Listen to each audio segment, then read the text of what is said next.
Good evening, everyone, and welcome to our March 4th episode of Diverse Perspectives in Digital Media and Design, where we celebrate the diversity of creativity, scholarship, and activity in the realm of all forms of digital media. I'm sorry, I've got a little bit of a wrong script here, but I am so excited for our guest this evening, Dr. Jenny Kidd, who will be speaking on synthetic pasts, designing memory in the age of AI. To paraphrase James Baldwin, nothing can be changed until it is faced. This is certainly true of the inequities that we have seen historically shape our digital media environments, both on screen and behind the scenes. We're honored that tonight's event is made possible through the generous sponsorship of UConn's Humanities Institute. And we'd like to begin our proceedings by acknowledging the land on which we gather here in Storrs is the territory of the Mohegan, Mashantucket Pequot, Eastern Pequot, Schaghticoke, Golden Hill Pagusset, Nipmuc, and Lenape peoples, who have stewarded this land through the generations. We thank them for their strength and resilience in protecting this land and aspire to uphold our responsibilities according to their example. For our virtual audience, please take advantage of the YouTube chat box to submit your questions for our guests so that we can include them in our discussion during the Q&A section of this evening's proceedings. I'm Clarissa Seglio, one of your co-hosts.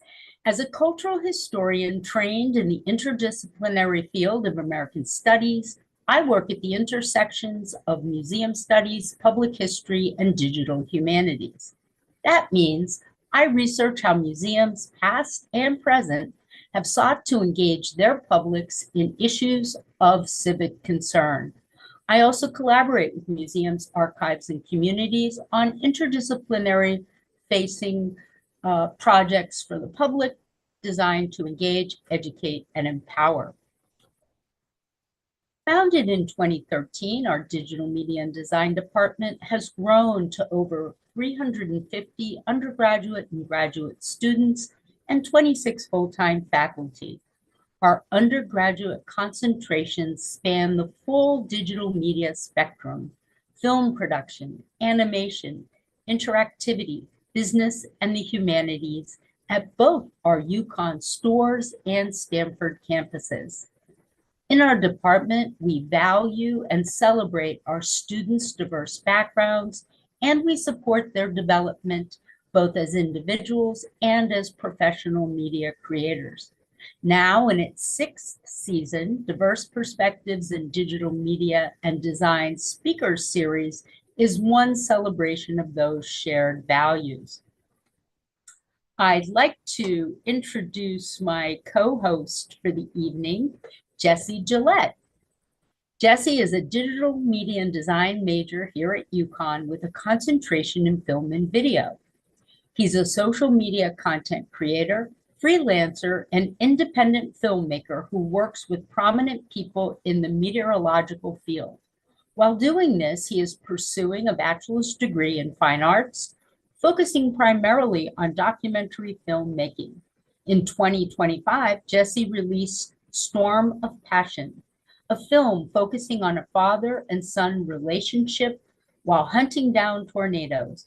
And this year in 26, he's hoping to release Against the Wind, which focuses on a storm chaser who battles several uphill challenges to do what he loves, chasing storms. And please check our chat box for links to Jesse's portfolio. Thank you. Glad to be here. Now, it is my true pleasure to introduce a scholar whose work I've followed from a distance for some time, Dr. Jenny Kidd. She is leader of the Synthetic Past Project and a reader in digital culture at the University of Cardiff, Wales. Formerly a web developer, Dr. Kidd now researches digital culture. Recent publications have explored algorithmic systems and digital memory, social media communications, and varied uses of immersive media. Jenny's research uses mixed qualitative and quantitative methods, as well as creative approaches. She is just wrapping up uh, her fellowship at the Alan Turing Institute and is currently leading that Lieber Home Trust Synthetic Past project I mentioned earlier, and is a research fellow for AHRC's Creative Industries Policy and Evidence Center. She has led a masterclass for the UK Government Digital Service, been invited as an expert for the Welsh Government and UK Parliament, and has appeared in the media and trade press, as well as on podcasts to talk about her research, which we'll be learning about tonight. Her books include Critical Encounters with Immersive Storytelling, Representation, Key Ideas in Media and Cultural Studies, and a volume I've used in my own classes, Museums in the New Mediascape, Transmedia Participation Ethics.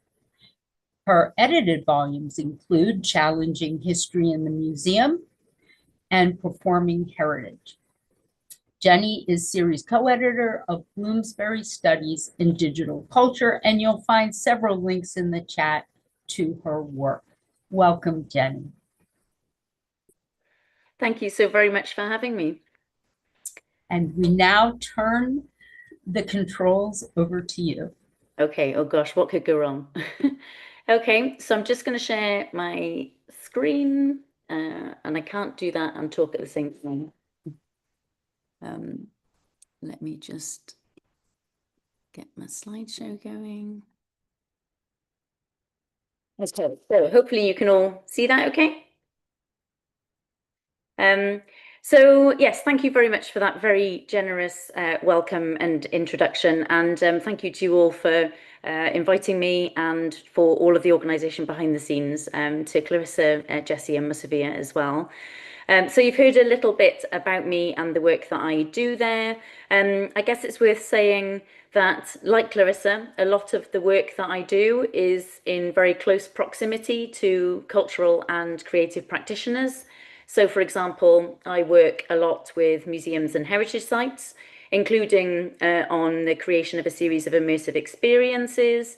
In our project, we collaborate a lot with artists, and we like to experiment with new ways of storytelling from our research as well, so making films and games and things like that too. So in doing all of that, we have a very deep commitment to ethics and to being as transparent as possible about our approaches and about the limitations of our approaches as well. And it's in that spirit that I will approach this session this evening. So that starts with a content warning. I should note that I'm going to be discussing some sensitive themes. The blurb for the session hopefully kind of hinted at that. I'll be talking about some work that we were doing with Deathbots and in the context of grief. And I'll also touch briefly on some work that we're doing now, which is exploring representations of victims of crime. So I just wanted to kind of flag that up from the off. So yeah, the work that I'm going to talk about starts really from an observation that platforms and increasingly now AI systems are routinely now animating the dead, their faces, their bodies, their voices, and their gestures.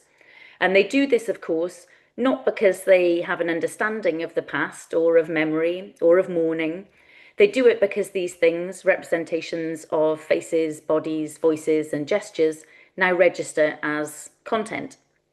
So in my presentation this evening, what I'll be doing is kind of telling a story about how in our latest project, which was referenced there, Synthetic Pasts, we've followed that logic probably further than we expected to do. So really kind of starting with questions about media production and design, but seeing those questions turn into further questions about personhood, about consent, and about responsibility as well. And that shift a shift which has seen us end up in some pretty weird bits of the web, I might say, is what structures what I'm going to say this evening. So the work that I'm going to talk about all falls within the kind of lead up to and the framework of the Synthetic Past project, which Clarissa mentioned. This is funded by the Leverhulme Trust here in the United Kingdom. And in that project, we're interested in how AI and automation are increasingly changing how we interact with the past. And we're kind of interested in with what consequences for memory and how and what and who we remember. So I'm just going to very briefly say something about the project. I don't want to get into too much of the detail here about the kind of specific research questions and things like that, or about the kind of detail of all of the work packages, because we'll be here all night. But there is a kind of quite detailed overview on the website, which you can see the link to there. And you can access various different kind of outputs from the project there. So published journal articles and things like that, as well as films and whatnot as well. On that note, we do have a film about the project. I'm actually not going to show this film this evening, because lots of what's in this film I'm going to kind of, talk us through anyway. But it is a really nice, neat kind of overview of the project. It's made by my collaborator on this work, Ava Nieta-McAvoy, who's at King's College London, and it's a really lovely film. So I would recommend that you do take a look at it. It's about 5 minutes long, but I'm going to skip over it today. Don't tell her I did that, but I'm going to skip over it. So one thing that's worth saying about the project, and which will become clear as I talk about it over the course of the next 30 minutes or so, is that the project spans a range of different contexts. So, for example, we've done some work looking at what synthetic past means in the context of genealogy companies. So companies where people can kind of, learn about their kind of family histories and kind of map out their familial connections. We've been looking at the digital afterlife industry. I'll say some more about that this evening. We've been thinking about synthetic past in the creative industries and also in the cultural sector. So thinking about museums and heritage as well. And again, I'll say something about that. But where did it all start? Well, for us, it started with a little bit of kit called Deep Nostalgia. Let's move on from there. So you may recognize this image or this little bit of kit. But I'll say a little bit more about it. So this for us was the moment where we kind of, became interested in what we now call synthetic past, or more recently kind of AI afterlives, which is a term we've kind of honed in on. This was kind of all the way back in 2021. This company, MyHeritage, which is a genealogy service, posted a tweet introducing this new feature, Deep Nostalgia, to its nearly 80,000 Twitter followers. It was Twitter at the time, of course. And Ava and I were at home, and it was during the COVID pandemic, and we had planned to do a big bit of work which was all about how museums and heritage sites were using immersive technologies. And of course, all of that completely fell over because none of those projects happened because of the pandemic and the various different closures and lockdowns. And we were kind of sat at home wondering what we were going to do research-wise, how we were going to kind of pivot, to use the lexicon of the time, to doing something else with our research time. And one or other of us then spotted these little bits of media that were doing the rounds on social media as a result of the Deep Nostalgia kind of moment. So what Deep Nostalgia does, you may recognize it, as I say, is it enhances old photographs by increasing their resolution before then animating them so that the person can be seen smiling, blinking, and turning their head. These gestures are modeled from blueprint driver videos, which are sourced from recordings of real humans. So they kind of, sit behind the image and they power the movement in the image, these driver videos. So they're recordings of real humans, and those humans are mostly employees at the company MyHeritage. So we're quite used now to seeing this sort of content doing the rounds on social media. It kind of hardly registers now. But at that time, only 5 years ago, it was quite startling to us to see these images doing the rounds. And it really captured lots of people's attention, not just ours. So this bit of kit went live in February 2021. And within a couple of weeks, by the 10th of March, 33 million people had used this feature to animate their images. And I think now that figure has gone up to more than 120 million users or something like that. So it kind of went, viral. And these short videos, they're like little GIFs, really. They could be easily and freely shared across social networks. And so that's how we kind of found them unfolding then across our social media feeds. So we thought these little videos, as well as the sharing patterns and the debates that were kind of starting to emerge around them, to be really intriguing. At that point in time, we weren't particularly interested in AI, but we, found these to be really interesting. There seemed to us to be something quite manipulative, really, and maybe a little bit exploitative about animating these images in this very intimate, very shareable, very emotionally legible kind of a way, but doing so for marketing purposes, essentially. And so it was also, therefore, kind of, pretty extractive as far as we were concerned. And there was one tweet in particular that we kind of couldn't stop returning to. So it's on the screen here, you can see it, a kind of big thank you from one of the users to MyHeritage for animating this photo of my grandfather. He tragically died at the hands of another in 1966, years before I was born. This is the first time I've seen him smile, goes the message. So we saw this and we thought it was really interesting. So this person now has a kind of new memory of their grandparent smiling, a person who they never saw smile in their lifetime. And of course, we might say that it's not his smile, it's the person in the driver video smile that they're really seeing. And we were interested in this kind of collapsing of two, datafied bodies, if you like, that people were kind of seeing and responding to. And you can see it very clearly here, how that driver powers the movement in the image. And so going back to that quotation, that message, we were kind of really intrigued by this, and we were kind of pondering what kind of a connection is this person now has to their grandparent. What kind of an emotional resource does this thing become, this bit of video? What kind of a memory? If it's a false memory, does that matter? And if we think it does matter, well, why does it matter? These were the kinds of questions that were kind of unfolding for us on seeing these little bits of media. So this person's response, of course, isn't a misunderstanding of what's going on here. It's a response to the design logic of deep nostalgia, as well as its framing as a kind of mnemonic tool, a tool of memory. So MyHeritage promotes these tools. They've got a number of them now. You can see them on their website. It promotes them as ways to establish unique and personalized mnemonic experiences. Discover and treasure your unique family history, they say. And this was kind of profoundly unsettling to us, as it seemed to be kind of in odds with how these systems actually work in practice. So this kind of algorithmic remediation, as we were calling it, works best at a degree of abstraction. So in the design of these sorts of systems, a programmer will tend to exclude more atypical or chaotic data inputs in a bid to blend more predictable and persuasive outputs. So in the driver videos, you're not going to have people, doing great large movements of their head or wearing big glasses like my own, or, they're going to find things that are actually less kind of chaotic as inputs into the system, because they want to have these kind of quite predictable and persuasive outputs.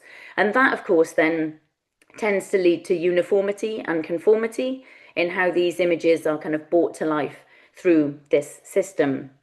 So at this point, familiar media questions about authorship, framing, and audience kind of weren't enough for us, not least because the person in the photo is no longer around to consent or to refuse to be reanimated in this way. And we really wanted to explore that further.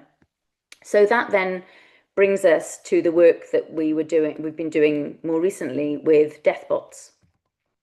So what is a Deathbot is the kind of natural question that follows. So what I thought I would do at this stage is actually start just by showing you a video which gives you a little bit of an overview. It's about 4 or 5 minutes long, gives you a bit of an overview of what a Deathbot is and what we did in the research here to begin to understand how these systems work and what their implications might be. So with any luck, I'm going to play this and it will work.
For centuries, we've crafted new ways to remember the dead, using the technologies of the time as a means for doing so: gravestones, memorial books, online tribute pages. But Deathbots are different. They claim to offer something more: a two-way conversation between the living and the dead, the chance to create new memories. The rise of these technologies reflects a broader cultural shift. The dead have become increasingly visible and persistent online, and the boundary between the living and the dead seems to have become more blurred. But these synthetic afterlives, powered by AI systems built on computational logics and data processing, rather than any true understanding of human grief, have surfaced complex ethical and legal questions. These relate in part to how data collection and processing by these platforms intersects with privacy and consent issues, especially given companies must navigate responsibilities to both deceased persons' digital legacies and their dignity, as well as the needs of grieving family members or users. There are concerns about how these systems build from and exacerbate structural inequalities, and about the commercial exploitation of the dead. There is a growing call for more robust ethical frameworks and guidelines to govern the creation and use of these systems, and a need to better understand user experiences of them. We have been building Deathbots in our research, seeking to understand their complex affective, mnemonic, and material qualities. We have found building a synthetic afterlife to be a process of emotional editing as you shape the tenor of your legacy and anticipate the feelings of the person you are making it for. The potential for emotional discomfort, or at least complex emotional responses, is apparent. Some of these services operate on the premise that memories are discrete, containable units which can be preserved and later shared. But memory tends not to work like this. It is volatile, impermanent, and relational. That is what makes it so human. Other platforms use a more generative approach. Algorithms script new stories and interactions on the basis of data that is uploaded.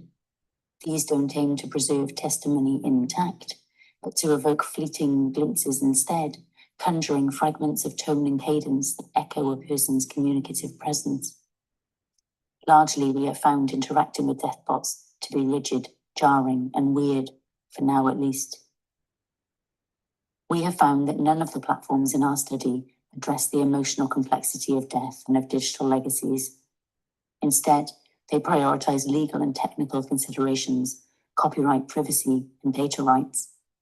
This speaks to the persistent focus of technology companies on legal defensibility, viability, and survival over and above human values. As we decommission the Deathbots we have made for our own research, they leave residues of discomfort, insincerity, and the uncanny. They are, in their current manifestations, no more than contrived apparatus and laboured continuance. These platforms, owned by private companies and largely emerging from Silicon Valley, do a pretty poor job of the personalised emotional labour associated with bereavement. The synthetic afterlives they create, these data bodies, are commercial products first and foremost.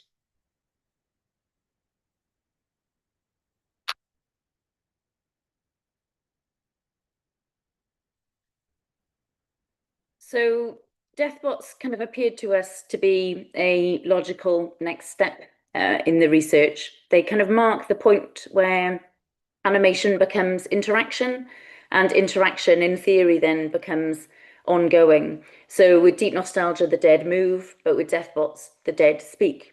And at this point then, a new question starts to enter the frame. Who is responsible for what a system says in somebody else's name? So Deathbots we might understand as part of a bigger cultural shift where remembering somebody is increasingly done through digital platforms and AI rather than personal memory alone. And that potentially changes how people experience loss. And it raises novel ethical and emotional challenges that we can, begin to imagine and that to date are underexplored. So we wanted to explore that in our research. We explored 4 platforms. Here are some images of some of them. You saw some images there in the film as well. Almaya, which is on the left here, is very much in that kind of archival model. So you record videos in answer to a series of prompts before you die, and then a loved one uses the AI guide to navigate that collection of stories. And Say On Say I, which is on the right hand side here, which some of you may have had to play around with, it uses a much more kind of generative model. So you enter some information, you give it some text data from the person who you want to kind of connect with, and then the responses that you get are generated on the basis of that text that you entered. Here is another You Only Virtual, which was the most involved of the platforms that we looked at. It uses audio and text. It makes a digital copy of your voice, which a user can then interact with. It's a little bit clunky. You can see, if you kind of look close enough, there's a kind of slippage between first and third person here, which is all a bit kind of not very human. But yeah, so that's just a little bit of a look at those platforms. And so these platforms are all presented then as tools for preserving memories or continuing relationships after death. But in the context of these systems, what we found, and as we said in the video, is that memory really becomes a kind of consumer experience, which is mediated by tech companies. And these systems, of course, are engineered for engagement and for effective appeal, not necessarily fidelity to facts. Platform business models depend on user interaction. You know, this is, after all, the digital afterlife industry. So what you experience as a deathbot recounts a story about its past isn't what happened. It's a prediction of what you as a user want to feel or want to remember based on data and platform design. So there's a risk then that memory becomes flattened or gets distorted in these processes. The system isn't interested in nuance and complexity. As with deep nostalgia, it produces a version of a person that's simple, smooth, and safe for engagement.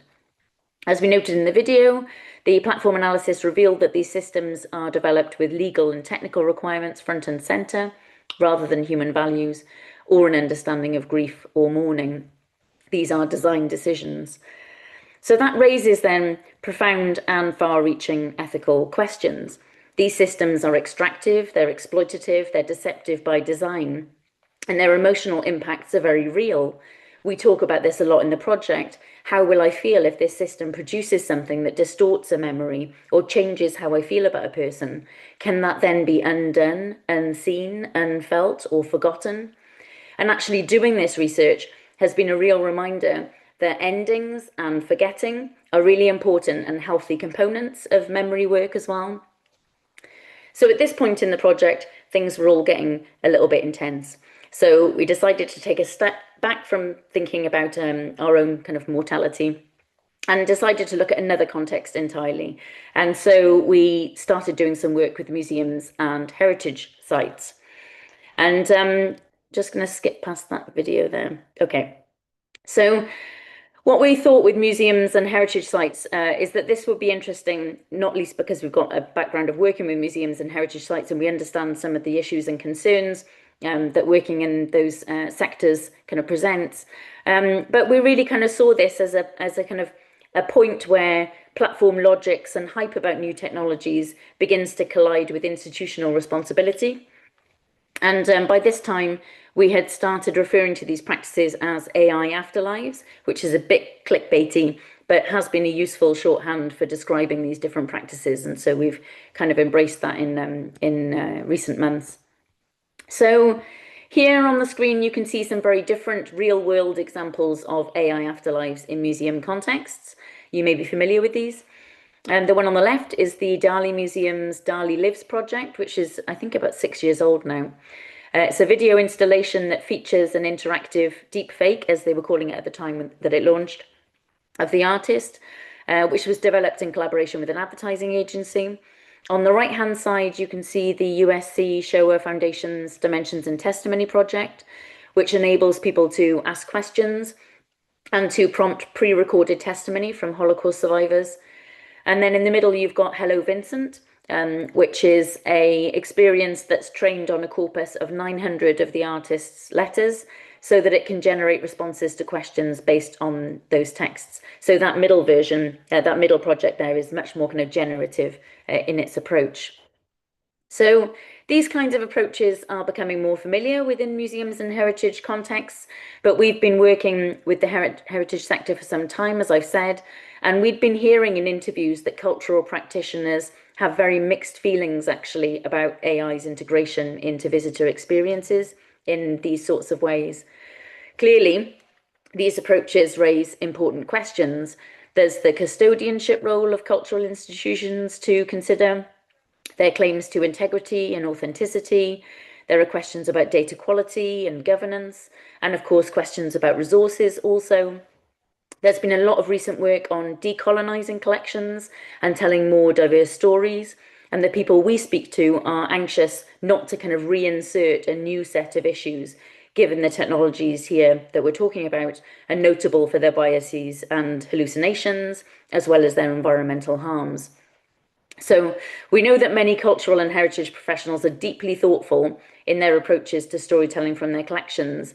But in our work, what we found is that they often face competing pulls from different stakeholders that can be quite challenging to navigate, perhaps especially at the moment in the context of hype about AI. So we decided to work collaboratively with the sector to produce a resource so that people can start or lead conversations about all of this within their institutions.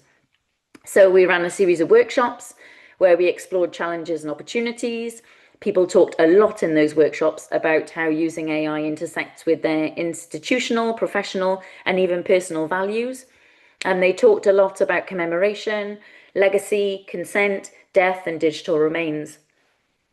So the resulting workbook, which you can see here on the left, is a very early stage exercise. It's super lo-fi and it's designed to be as accessible as possible for people to use. And in fact, it's available in 3 different versions on the website, including now an e-text version as well. So accessible for those using assistive technologies.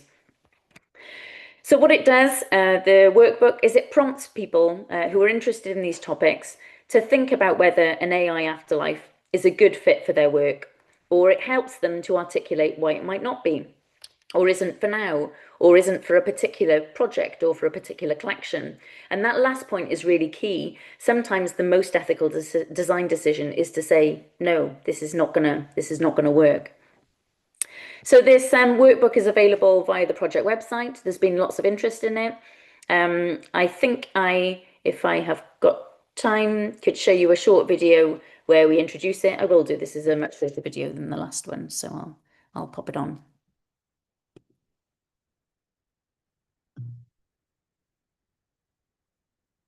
Artificial intelligence is finding its way into our museums, archives, and galleries. In time, it may reshape how we remember and tell stories about the past. AI promises to make the invisible visible, to speak with forgotten voices, to reanimate traces in the archive, but the pace of change is quick. One of AI's most intriguing and unsettling possibilities is the creation of what we call AI afterlives. Moments when an image, an object, a voice, a face begins to move or speak again. It might sound like science fiction, yet it's already here. A deep fake guide welcoming visitors, a digital relic curated by an algorithm, a conversation with a ghost made of data. How do we innovate responsibly with AI? How do we balance imagination with integrity, curiosity with consent? How do we ensure our values, trust, inclusivity, custodianship are not compromised? The Responsible AI Afterlives Workbook is a place to pause, to slow down, and ask what it means to revive the past using AI. It's not a rule book, it's a conversation starter, a set of prompts, reflections, and gentle provocations to help you decide when and whether AI afterlives are helpful in your work. For those who work with data, with stories, with collections, with communities, this is an invitation to approach AI not just as a tool, but as a practice of reflection and care within your work.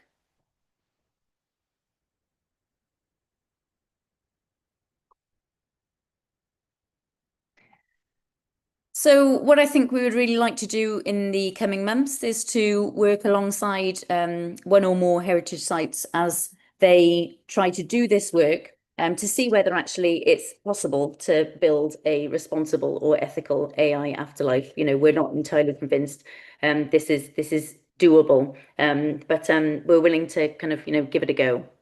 So that bit of work is ongoing, but more recently we've been alerted to a new and more troubling use of AI afterlives, which we just can't ignore really. And this is a bit of work that we're just kind of getting going with, where we're exploring AI afterlives and true crime. And this is a bit of work that's being led by our researcher on the project, Dr. Bethan Jones.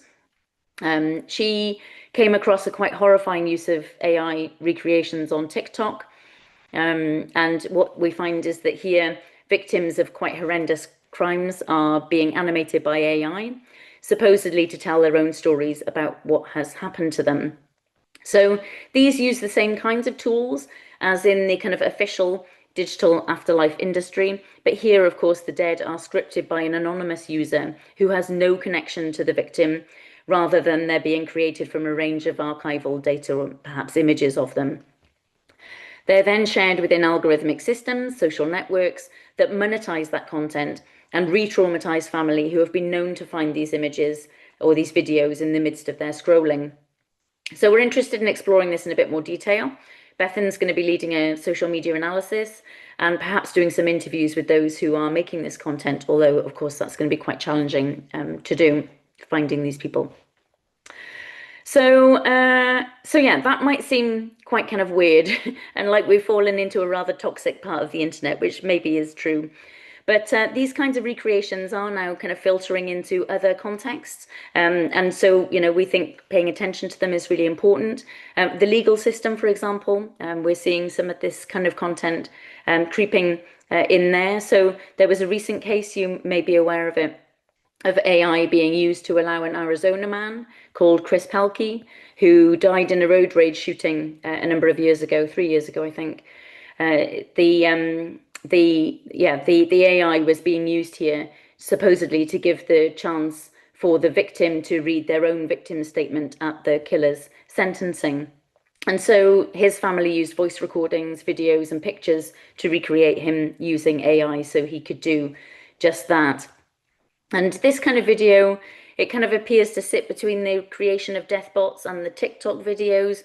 It involved the family and centered the victim, but it nevertheless still raises questions about consent, about fictionalization, about putting words in the mouths of the dead.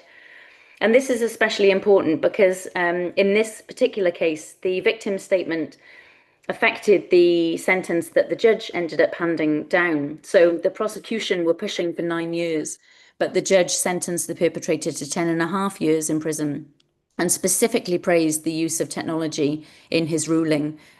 He loved the AI. Thank you for that. I heard the forgiveness of this victim in their voice, supposedly. I feel that that was genuine, said the judge.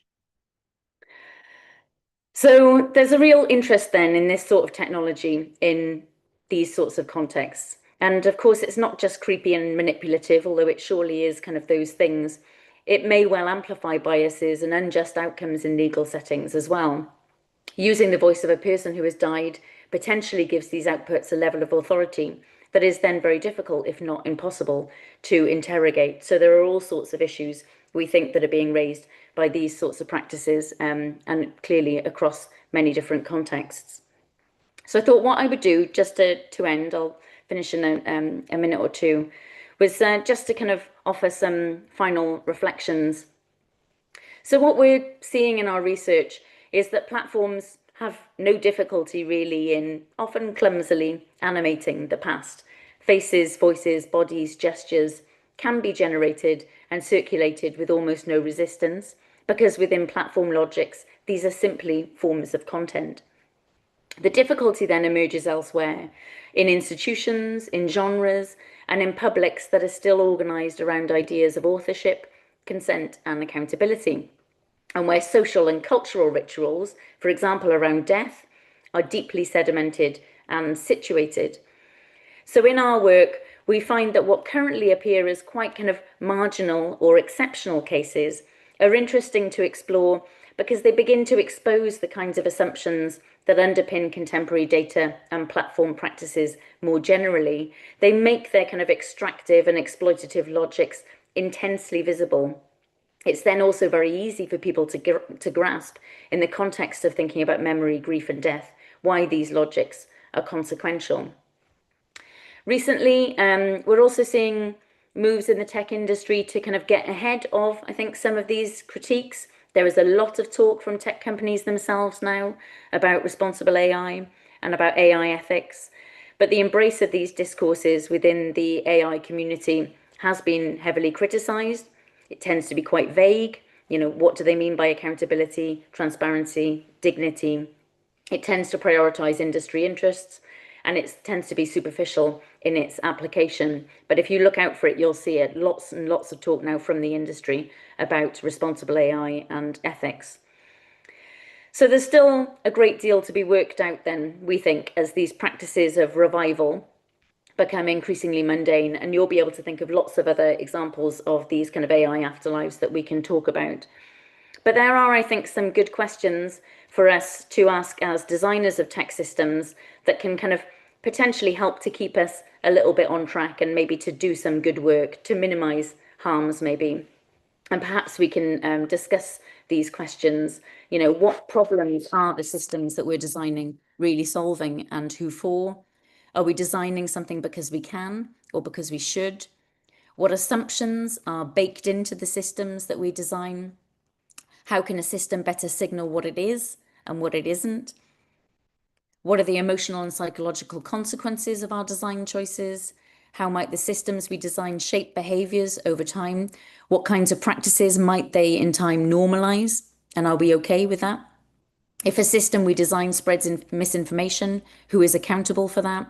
And when should a system be retired, or perhaps a decision made that it shouldn't exist at all?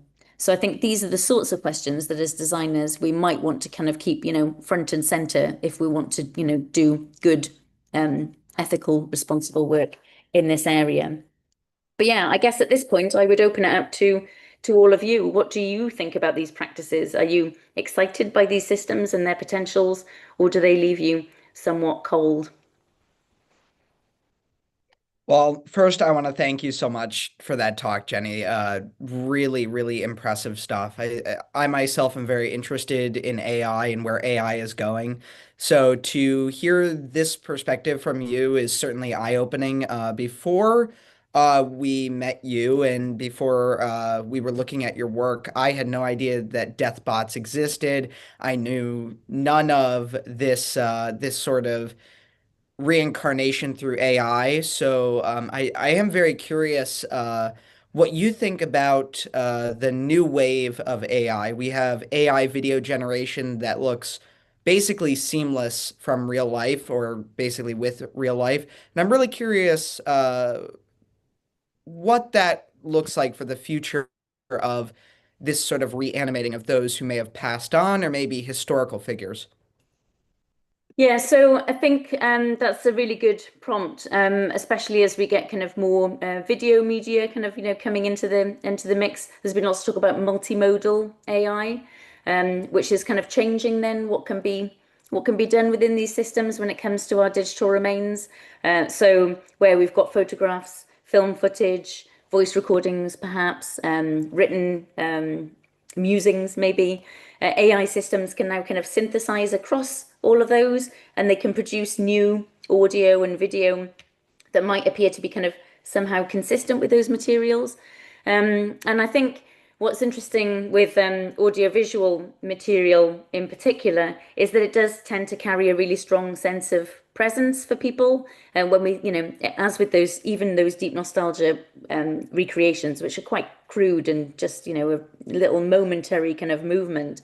But when we see a face move or we hear a familiar voice, it does seem to us to be kind of quite immediate and quite real, and you know, it will impact us emotionally. So I think, yeah, as an AI generated video and the voice stuff, because the voice stuff that I've had to play around with has tended not to be very good, but it is getting better at such a speed, and it will become more convincing. And I guess that might then begin to shift something a little bit, kind of, culturally. Maybe it will be possible that the distinction between a person and a quite convincing simulation of a person will cease to matter so much to us, kind of, socially. So although we might know that a death bot or a companion bot is not the real thing, it might begin to function for us as some kind of a presence that we kind of ascribe value to. We kind of think that it's, it's valuable, and we might desire to be co-present with it, even though we understand it, in our rational minds that it's not real. And so I think if those sorts of kind of social and cultural changes happen, that would really be, quite a significant shift. And there's lots of talk, and we'll maybe come on to this, about conversational bots more broadly and what their impacts might be, especially on young people who tend to use them maybe more. So yeah, there's, we're kind of growing up in public when it comes to all of this stuff, aren't we? I just wanted to use this opportunity to remind our viewers on YouTube Live, please use the chat feature to pose your questions as well. We will do our best to bring you into the conversation. And I can certainly say last semester, students in one of my classes experimented with two different kinds of AI engagements with the past. And at that stage, it was very much focused on the uncanny valley, the inaccuracies, and the superficial nature of the engagement with whether it was Cleopatra, Henry VIII, Malcolm X, or other well-known historical figures. And certainly I'm glad that you raised the area of crime victims. There's certainly a specialist subset engaging with what AI fakes and engagements, as you mentioned, in the museum realm, specifically with regard to the Holocaust as a particular form of crime against humans. But Jesse, back to you for more questions. Yeah, I just want to jump in on one of these. You mentioned earlier that, well, just a moment ago, about younger users happening or using AI a lot more frequently. And recently, and unfortunately, we have seen a few cases of mental health crises or crisis in the use of ChatGPT or different AI bots. And I am curious, in your research, did you ever touch on or look at these smaller subset cases of people that were having sort of deep talks or deep connections with AI and possibly a mental health crisis as a result of that? So we made the decision when we were doing our research with the Deathbots that we wouldn't work with people who were grieving to explore their experiences of making these bots.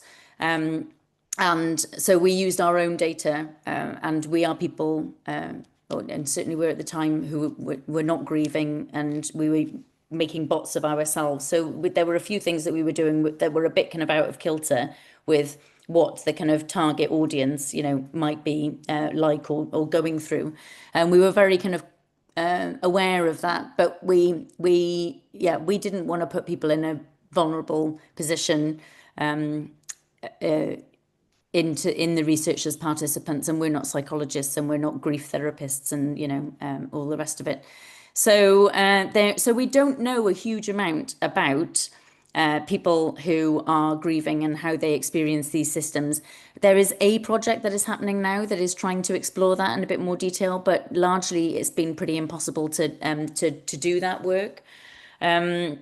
So we're going to find out, I think, in the coming years what the impact of using these systems might be on people who are maybe in more vulnerable situations. It's kind of an open question whether it might alleviate their grief or maybe exacerbate their grief. But I guess what concerns us about these interactions, and this might apply to the Deathbot stuff, but maybe it also applies more broadly to conversational bots, is that these interactions are often kind of presented as being quite benign and quite harmless. And in the context of the grief bots, they are even kind of sold as if they might be kind of therapeutic or cathartic to people. But the underlying process still remains very, opaque to people who are using these systems. It's not really clear how they work. So I think there is a real risk here that whether we're talking about the grief bots or whether we're talking about other kinds of bots, that these systems are going to lead to concerns. There's a great documentary which is called Eternal You, which kind of touches on a lot of this in the context of the Deathbots. And if you're interested, I'd recommend having a look at that. So the issue really is not just about that this AI kind of exists, but it's about also how it's designed and packaged and sold to us as users, I think. They're kind of, these systems are kind of built, whether they're death bots or conversational bots more generally, they're built to kind of feel socially kind of responsive to us.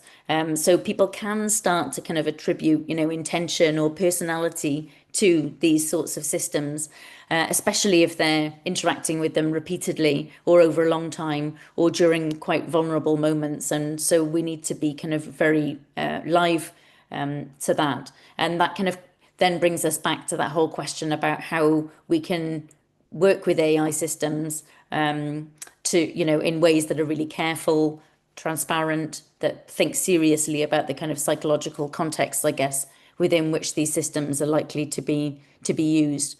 Certainly in the work that we've done with the grief bots, we don't get the impression that thought has been a part of the process.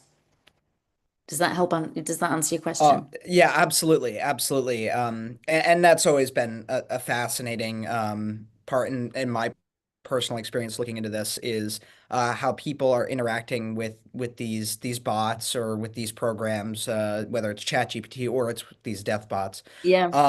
And moving a little over to the side of that, I'm curious, you mentioned a little bit about consent within AI, which is a huge discussion point, whether it's copyright, it's artwork. And I really want to dive into that a little bit further and just ask you kind of what is your perspective on using one's identity or their likeness or image, especially if they've moved on, they've passed away. Where do we kind of lie in that? Yeah, so I think if you can kind of split people down, can't you, into two different groups? So you've got your kind of everyday private individual member of the public, and then you've got public figures or historical figures and what's happening there. And so I do kind of think that public figures, historical figures, maybe tend to occupy a little bit of a different space because their images and their voices and works are kind of already, circulating quite widely, and they're, often a part of the kind of historical record as well. And so that means they're being regularly kind of represented, interpreted, reconstructed, whether it's films, documentaries, in museum settings or whatever it might be.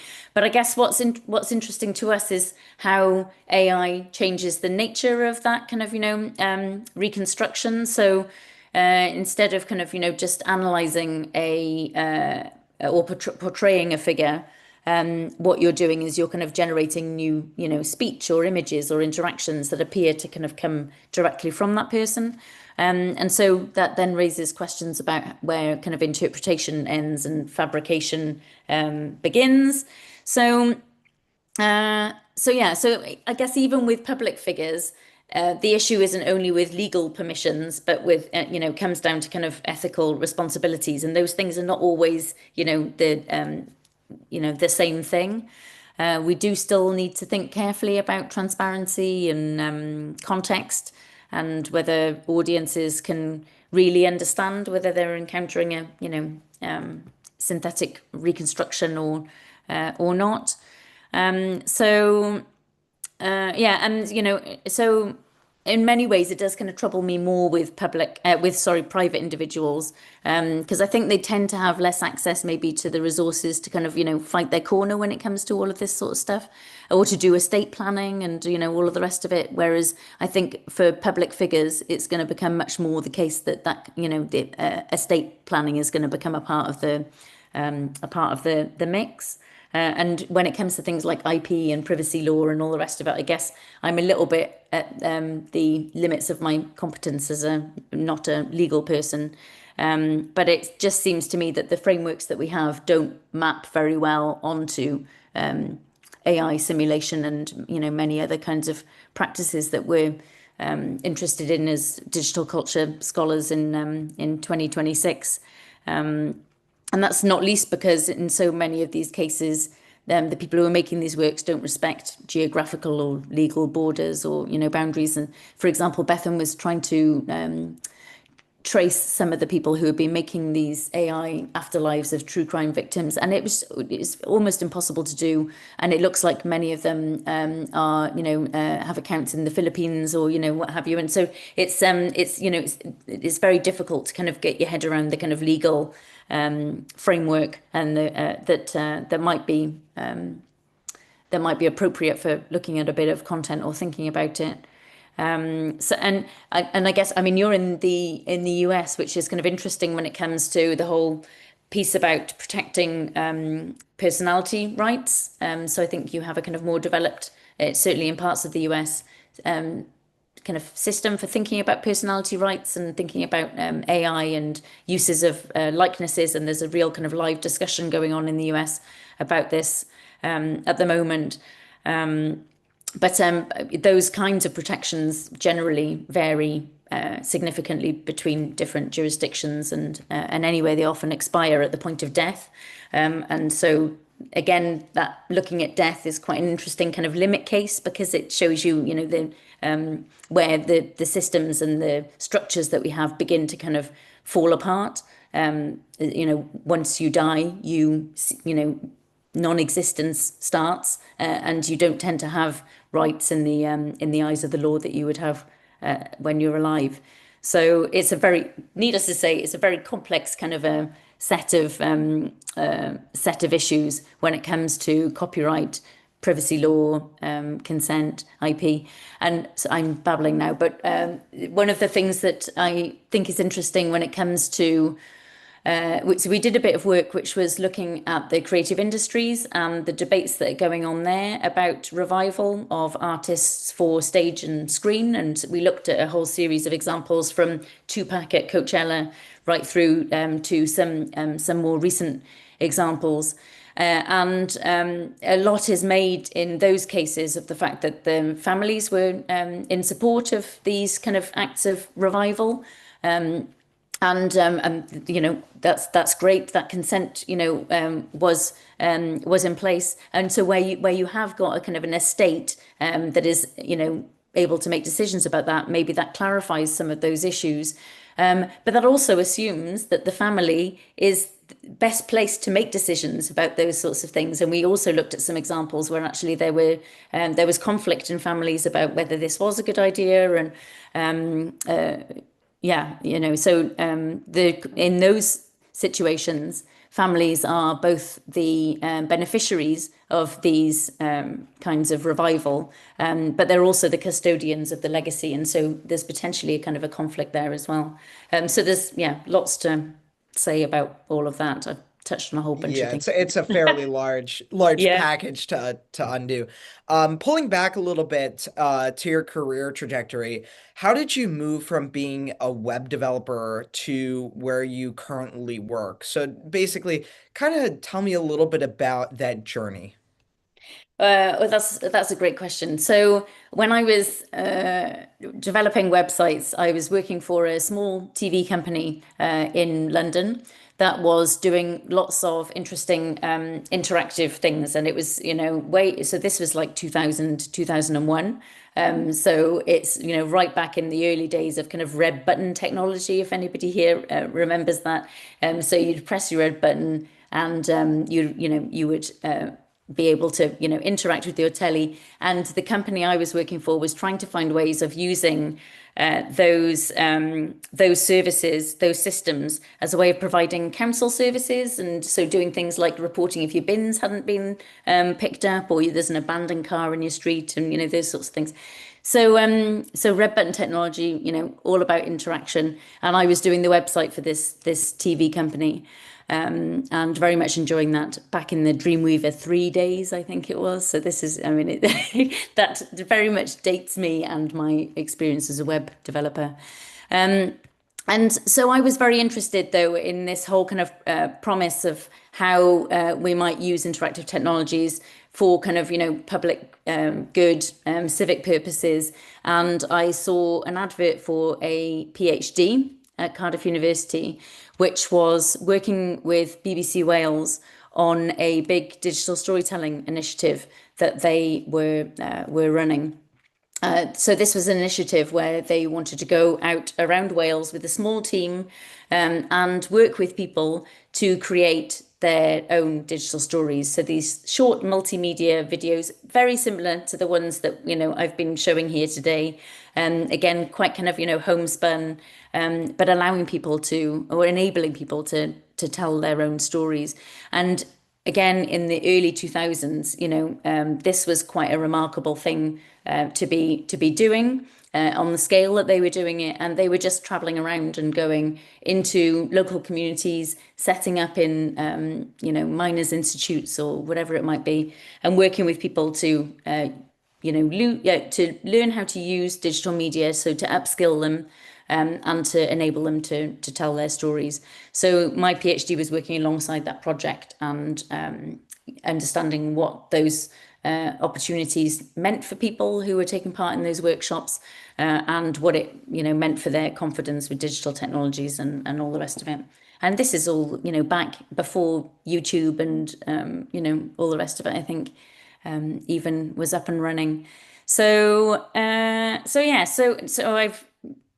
very much always been interested in digital media, but in particular their kind of storytelling possibilities and the ways that they might kind of open up interesting spaces for people to get involved or to be seen or feel seen or whatever that might be.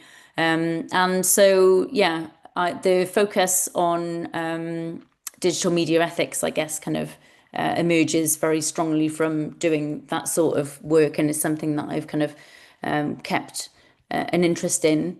And along the way, I've found museums and started doing some work with them also.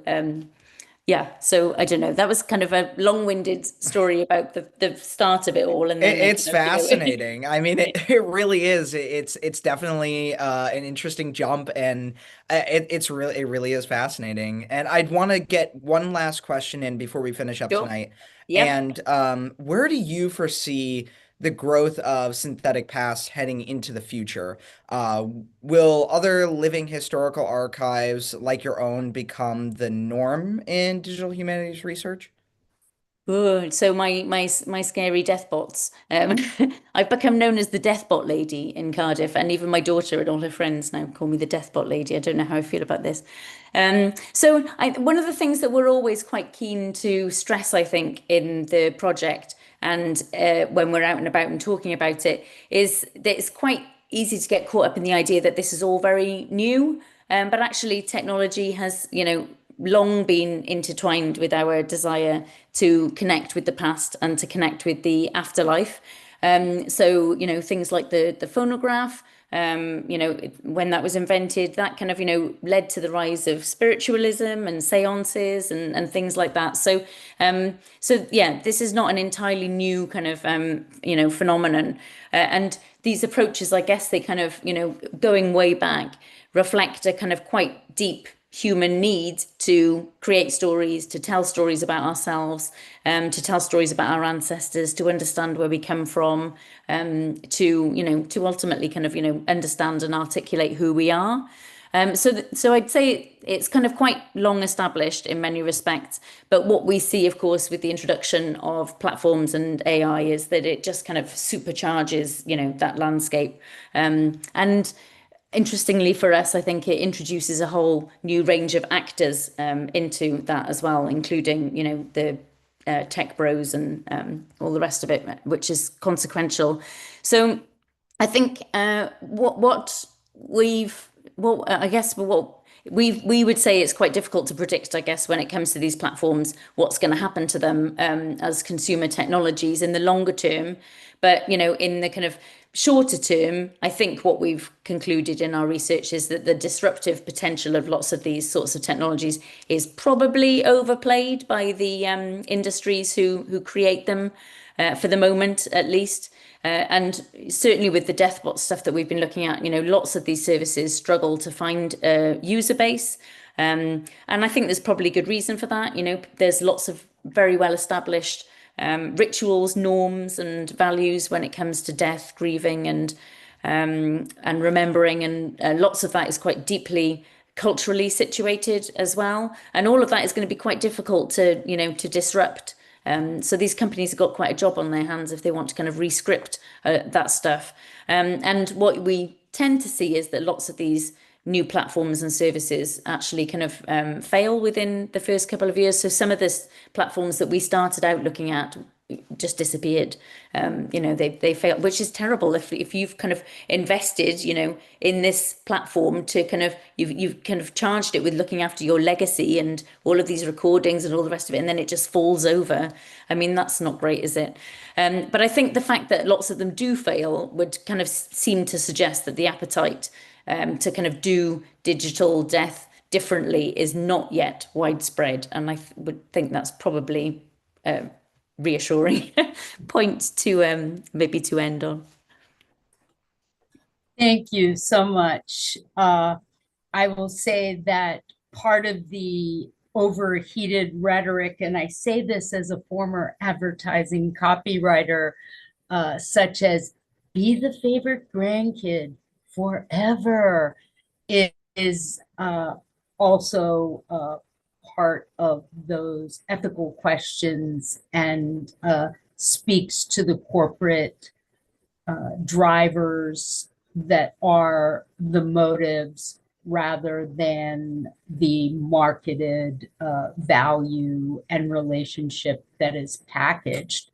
So thank you for taking us on a journey through your research, briefly through your career trajectory. Always, always important for our young creatives to know that careers are sometimes, but rarely, drawn with straight lines. And when we're open to possibility, either by choice or by necessity, we end up in some fascinating places, such as we did this evening with the conversation. So thank you, Jenny Kidd, for being such a fantastic guest this evening, and Jesse for moderating. And as always, considerable thanks to Musavir Abra, who is our event producer behind the scenes, to our students who composed tonight's question, and to our viewers who joined us online.